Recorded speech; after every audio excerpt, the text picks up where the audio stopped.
Hello, good morning. आज मी मुलांच्यासाठी काहीतरी healthy बनवणार होती. त्यासाठीच मी मुगाची डाळ घेतली आणि तिला अशी तेलामध्ये थोडा बेसन टाकून, मसाले टाकून परतून घेतली आणि नंतर मैदा मळून घेतला. त्याच्यात ओवा, मीठ टाकून असा मैद्याचा गोळा केला आणि तुम्ही बघितलं असेल आता मी काय बनवते. तर मी बनवत होती मूग डाळीची कचोरी आणि त्याला ती मस्त अशी तेलामध्ये फ्राय करून घेतली.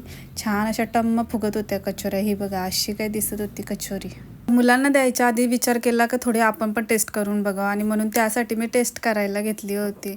खूप छान झालेली कचोरी. मुलं मूग डाळ खायला खूप जास्त कंटाळा करतात, म्हणून असे काहीतरी प्रयोग करून त्यांना मूग डाळ खायला घालावी लागते. माझ्या सगळ्या कचोऱ्या मी बनवून घेतल्या आणि अशा काय दिसत होत्या त्या सर्व कचोऱ्या.